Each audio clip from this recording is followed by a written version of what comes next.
สบายดีท่านผู้ชมที่เคารพทุกท่านมาฮอดเวลานี้อิหร่านนั้นได้ส่งสัญญาณเป็นในว่าอิหร่านนั้นพร้อมเจรจากับทุกฝ่ายโดยเฉพาะแม้นกับสหรัฐอเมริกาและอิสราเอลนั่นเองแต่ว่าการที่อิหร่านจะเจรจากับสหรัฐอเมริกาและอิสราเอลนั้นอิหร่านเองก็ได้ตั้งข้อเสนอหรือว่ายื่นข้อเสนอไปยังภาคส่วนที่เกี่ยวข้องโดยเฉพาะแม่นยื่นข้อเสนอไปให้กับสหรัฐอเมริกาโดยมี3ข้อใหญ่ๆที่อาจเป็นไปได้ถ้าว่าสหรัฐอเมริกานั้นยอมรับข้อเสนอเหล่านี้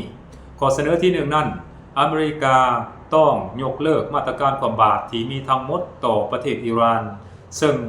ในทางปฏิบัติแล้วถือว่าเรื่องนี้เป็นไปได้ยากท่านผู้ชมเพราะว่าขนาดว่าประชุมอยู่ในองค์การสหประชาชาติในมื้อวานนี้นอกจากสหรัฐอเมริกาจะสิ่งลงมือโจมตีประเทศอิหร่านก่อนแล้วและ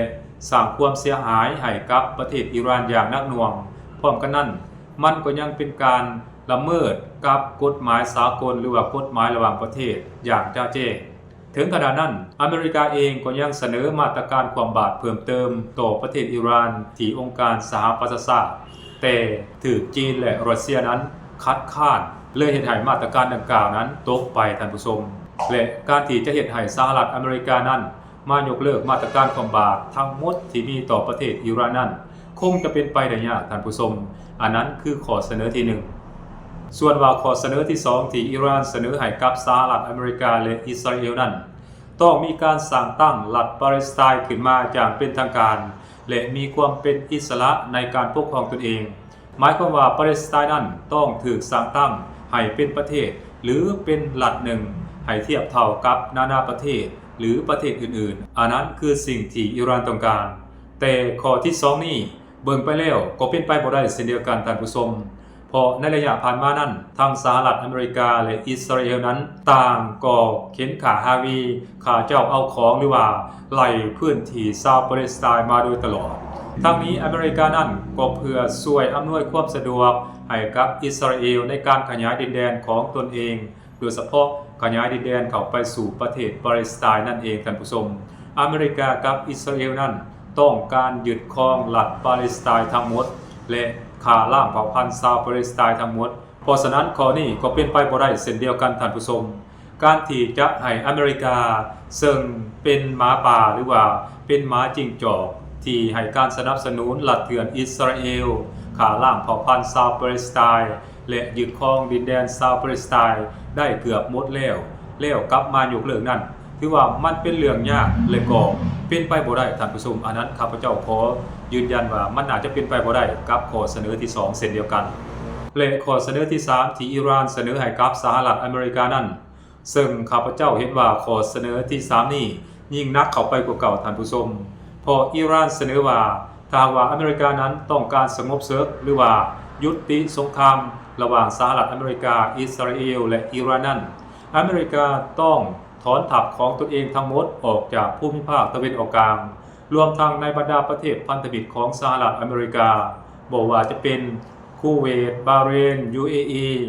จอร์แดนและก็ซาอุดิอาระเบีย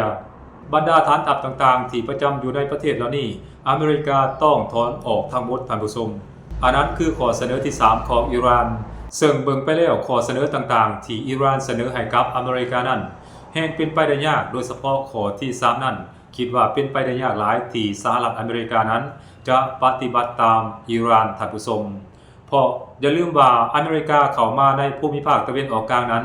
บ่แม่นเข้ามาปกป้องพันธมิตรประเทศอาหรับหรือว่าประเทศในอ่าวโดยเฉพาะแม่นบาห์เรนกาตาร์ UAE จอร์แดนและก็ซาอุดิอาระเบียบ่แม่นเข้ามาปกป้องบรรดาประเทศเหล่านั้นแต่อเมริกาเข้ามาปกป้องอิสราเอลหลายกว่าสังเกตได้จากการที่เกิดการโจมตีกันไปมาระหว่างสหรัฐอเมริกากับอิหร่านนั้นอิหร่านก็ได้ทำการถล่มฐานทัพของอเมริกาอยู่ในบรรดาประเทศต่างๆที่เป็นพันธมิตรของอเมริกานั้นแต่สุดท้ายแล้วอเมริกากับขนส่งระบบป้องกันภัยทางอากาศและอาวุธยุทโธปกรณ์ประเภทต่างๆนั้นขนเข้าไปป้องกันภัยให้กับประเทศอิสราเอลหลายกว่าเห็นได้ว่าอเมริกานั้นให้ความสำคัญกับอิสราเอลหลายกว่าท่านผู้ชมบ่แม่นบรรดาประเทศมุสลิมอยู่ในอ่าวเปอร์เซียหรือว่าอยู่ในภูมิภาคตะวันออกกลางแต่ประการใด เพราะฉะนั้นในระยะหลังๆมานี่พวกเขาจะสังเกตเห็นว่าบรรดาประเทศมุสลิมในตะวันออกกลางนั้น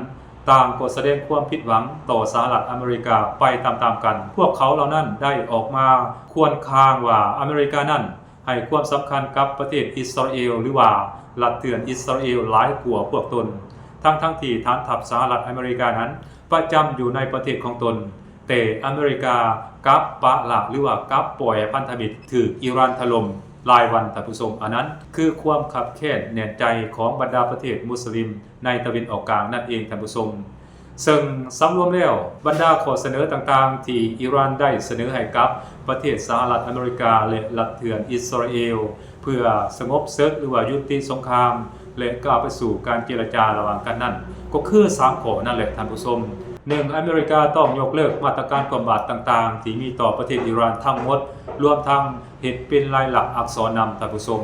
2ก็คือต้องสร้างรัฐปาเลสไตน์ขึ้นมาปกครองตนเองและก็มีอิสระมีอำนาจอธิปไตยมีพื้นแผ่นดินครบถ้วนคือดังนานาประเทศเขาอันนั้นข้อที่3คืออเมริกาต้องถอนทัพออกจากภูมิภาคตะวันออกกลางทั้งหมดซึ่งข้อนี้ถือว่าเป็นไปได้ยากเพราะถ้าหากว่าอเมริกาถอนทัพออกจากภูมิภาคตะวันออกกลางหมดแล้วแน่นอนอิสราเอลก็จะตกอยู่ใน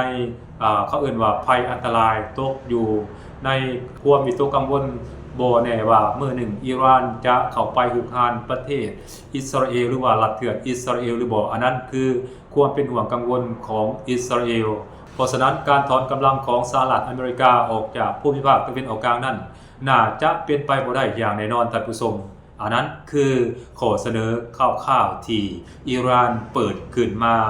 เพื่อเจรจายุติสงครามกับประเทศสหรัฐอเมริกาและลัดเถื่อนอิสราเอลนั่นเองท่านผู้ชมส่วนว่าความเสียหายที่เกิดขึ้นจากสงครามระหว่างสหรัฐอเมริกาบวกอิสราเอลที่เข้าไปหุกหานประเทศอิหร่านนั้นแน่นอนมันก็เกิดความเสียหายทั้ง2ฝ่ายอิหร่านเองก็เสียหายหนักเช่นเดียวกันโดยเฉพาะแม่นกรุงเตหะรานและอิสราเอลอเมริกาก็เสียหายหนักเช่นเดียวกันบ่ว่าจะเป็นระบบเรดาร์ที่ทันสมัยของสหรัฐอเมริกาที่ประจำอยู่ในภูมิภาคตะวันออกกลางนั้นก็ถูกอิหร่านทำลายหักฆ่าอิสราเอลเองก็ถูกอิหร่านทำลายโรงงานอาวุธนิวเคลียร์ไปเป็นที่เรียบร้อยแล้วท่านผู้ชมนอกจากนั้นบ่ว่าจะเป็นนครเยรูซาเล็มเมืองหลวงของอิสราเอลและก็กรุงเทลอาวิฟของอิสราเอลนั้นต่างก็ถูกอิหร่านถล่มหักฆ่าเป็นหน้ากองไปตามๆกันอีกประการหนึ่งพันธมิตรของอเมริกาและอิสราเอลอยู่ในตะวันออกกลางนั้นก็ได้รับผลกระทบจากการโจมตีของประเทศอิหร่านให้เสียหายหนักไปตามๆกันเช่นเดียวกันโดยเฉพาะอยู่ที่นครดูไบซึ่งในเมื่อก่อนนั้นดูไบถือว่าเป็นเมืองยอดนิยมของบรรดามหาเศรษฐีในอ่าวเปอร์เซียและก็มหาเศรษฐีในขอบเขตทั่วโลกที่มักจะไปซื้อคฤหาสน์หรูอยู่ในนครดูไบนั้นเพื่อไว้พักเซาหรือว่าลบเลี่ยงภาษีแต่หลังจากเกิดสงครามความขัดแย้งระหว่างสหรัฐอเมริกากับอิหร่านแล้วก็เฮ็ดให้ดูไบนั้นกลายเป็นเป้าหมายที่ถูกโจมตีจากประเทศอิหร่านไปทันทีเฮ็ดให้พื้นฐานโครงสร้างทั้งด้านเศรษฐกิจและความน่าเชื่อถือในนครดูไบนั้นมาฮอดเวลานี้ถือว่าติดลบแล้วท่านผู้ชม